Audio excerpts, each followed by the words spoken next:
Hi viewers, welcome to Bhaskar's area. ఈరోజు ఉన్నటువంటి విద్య మరియు ఉద్యోగ సంబంధిత సమాచారంలోకి వెళ్తే, ఆంధ్రప్రదేశ్ రాష్ట్రంలో ఏపీ మెగా డిఎస్సి పరీక్షలు మరి జూన్ 6 నుంచి జూలై 6వ తేదీ వరకు జరగబోతున్నాయి. మరి వీటికి సంబంధించిన హాల్ టికెట్స్ ఈ నెల 30వ తేదీన విడుదల కాబోతున్నాయి.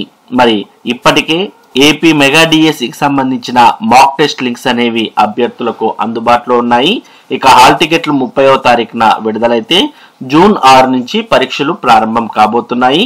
ప్రభుత్వం రోజుకు మరి 40,000 మంది, అంటే ఉదయం సెషన్ లో 20,000 సీటింగ్ కెపాసిటీ, అలాగే మధ్యాహ్నం సెషన్ లో 20,000 సీటింగ్ కెపాసిటీతో రోజుకు 40,000 మందికి పరీక్షలు నిర్వహించే విధంగా ఏర్పాట్లు చేస్తోంది. మరి త్వరలోనే, అంటే మరికొన్ని రోజుల్లోనే పరీక్షలకు సంబంధించిన షెడ్యూల్ కూడా విడుదలయ్యే అవకాశాలు ఉన్నాయి.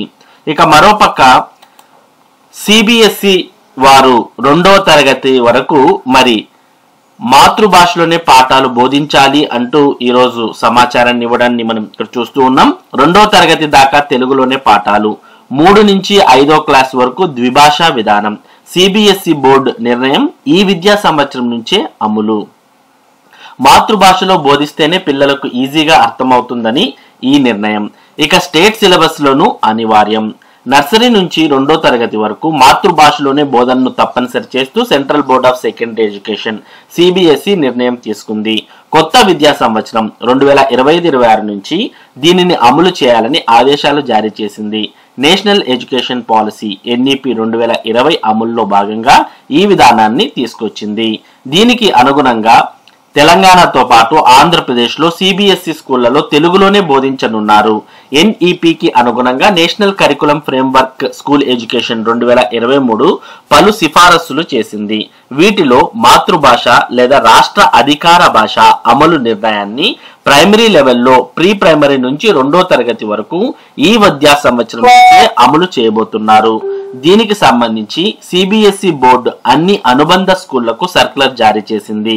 తెలంగాణలో అధికారికంగా సుమారు 600 సిబిఎస్ఈ స్కూళ్లు ఉండగా అనధికారికంగా ప్రాసెస్ లో ఉన్నవి మరో 500 వరకు ఉన్నాయి. కేంద్ర ప్రభుత్వ సంస్థలైన కేంద్రీయ విద్యాలయాల్లోనూ దీన్ని అమలు చేయబోతున్నారు. దీనికి అనుగుణంగా అన్ని స్కూళ్లు ఏర్పాట్లు చేసుకోవాలని సిబిఎస్ఈ ఆదేశాలు ఇచ్చింది. టీచర్లకు ట్రైనింగ్ ఇవ్వాలని సూచించింది. జూలై నుంచి దీన్ని తప్పనిసరిగా అమలు చేయాలని, రిపోర్ట్లు పంపించాలని స్కూల్ మేనేజ్మెంట్లకు ఆదేశించింది. దీంతో కార్పొరేట్ ఇంటర్నేషనల్ స్కూళ్లలో తెలుగు బోధన తప్పనిసరి కానుంది. ఫౌండేషన్ లో లాంగ్వేజ్ కీలకం. ఎన్ఈపిలో భాగంగా ఫౌండేషన్ స్టేజ్ లో నర్సరీ, ఎల్కేజీ, యూకేజీ, 1వ తరగతి, 2వ తరగతి, 8వ ఏట వరకు దాకా మరి మాతృభాషలో బోధన చేయనున్నారు. ఈ ఏజ్ లో మాతృభాషలో చిన్నారులకు సులభంగా పాఠాలు అర్థమవుతాయని అధికారులు చెబుతున్నారు. భాషాపరమైన అవగాహనతో పాటు ఆలోచన శక్తి, సృజనాత్మకత పెరుగుతాయని అంటున్నారు. ప్రిపరేటరీ స్టేజ్ లో 3వ తరగతి నుంచి 5వ తరగతి వరకు మాతృభాషతో పాటు మరో భాషను పిల్లలకు పరిచయం చేయనున్నారు. దీని ప్రకారం ఇక 3వ తరగతిలోనే ఇంగ్లీష్ లేదా హిందీ 2వ భాషగా పిల్లలకు చెప్పనున్నారు. భవిష్యత్తులో స్టేట్ సిలబస్ లోను. ప్రస్తుతం స్టేట్ సిలబస్ బడుల్లో తెలుగు ఒక సబ్జెక్ట్ గా మాత్రమే ఉంది. దీన్ని చాలా స్కూళ్లు పెద్దగా అమలు చేయడం లేదు. అయితే ప్రస్తుతం 2వ తరగతి వరకు మాతృభాషలోనే బోధన చేయాలని సిబిఎస్ఈ ఆదేశాలు ఇవ్వడంతో దీని ప్రకారం స్టేట్ సిలబస్ స్కూళ్ల పైన దీని ప్రభావం పడే అవకాశం ఉంది. ప్రస్తుతం రాష్ట్ర సిలబస్ అమలు చేస్తున్నవి 10,000కు పైగా ప్రైవేట్ స్కూళ్లు ఉన్నాయి.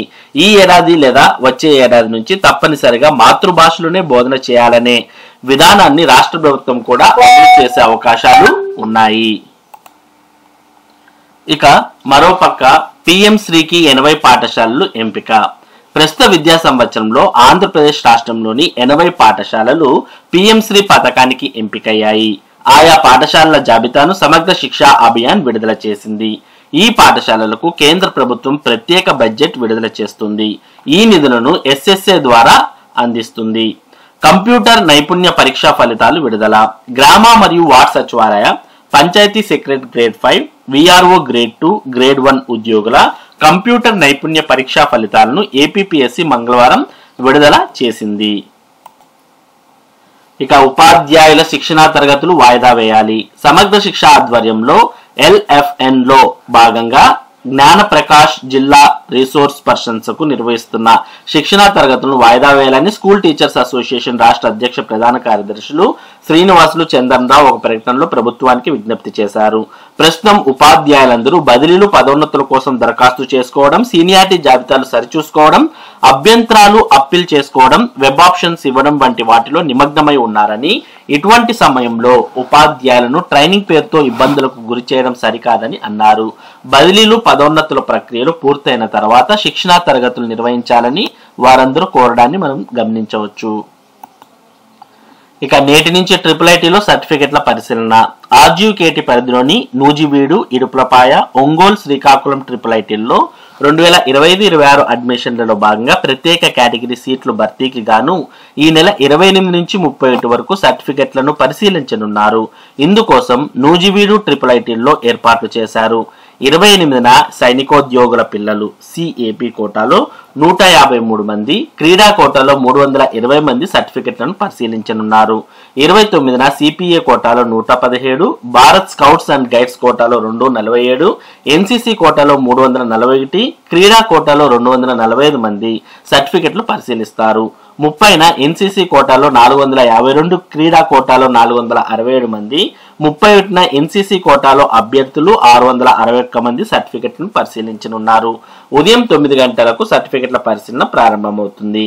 ఇక మరోపక్క 10వ తరగతి సప్లిమెంటరీకి సంబంధించి పరీక్ష పేపర్ల మూల్యాంకనానికి ఏర్పాట్లు జరుగుతున్నాయి. ఈ నెల 19వ తేదీ నుంచి మొదలైన 10వ తరగతి సప్లిమెంటరీ ప్రధాన పరీక్షలు మంగళవారంతో ముగిశాయి. మైనర్ మీడియంకు చెందిన పరీక్ష బుధవారం జరగనుంది.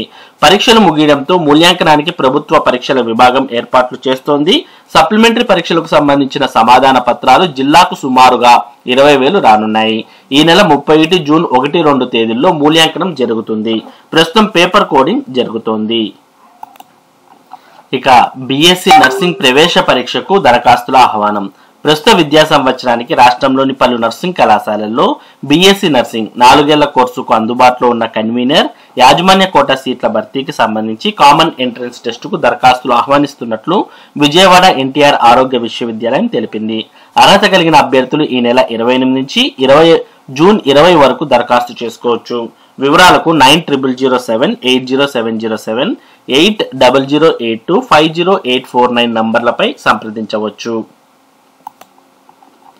ఇక Ambedkar open university degree PG పరీక్ష ఫీజు నోటిఫికేషన్ విడుదల. Doctor BR Ambedkar open university degree PG diploma పరీక్షల నోటిఫికేషన్ విడుదలైంది. ఫీజు చెల్లించేందుకు ఈ నెల 31వ తేదీ వరకు గడువు విధించారు. 500 అపరాధ రుసుంతో జూన్ 20 వరకు అవకాశం కల్పించనున్నట్లు ఆ varsity Tirupati region coordinator Mallikarjunarao తెలిపారు. ఇతర వివరాలకు 7382929617 నంబర్లో సంప్రదించాలని సూచించారు. మరి ఇవి ఈ రోజు ఉన్నటువంటి విద్య మరియు ఉద్యోగ సంబంధిత సమాచారం. ఇటువంటి ముఖ్యమైన సమాచారాన్ని భాస్కర్ సేరియా మీకు అందిస్తూ ఉంటుంది. మరి ఈ సమాచారం మీరు మిస్ కాకుండా పొందడానికి మన భాస్కర్ సేరియా యూట్యూబ్ ఛానల్ కు సబ్స్క్రైబ్ అవ్వండి. అలాగే ఈ వీడియోని లైక్ చేసి షేర్ చేయండి. Thank you for watching this video.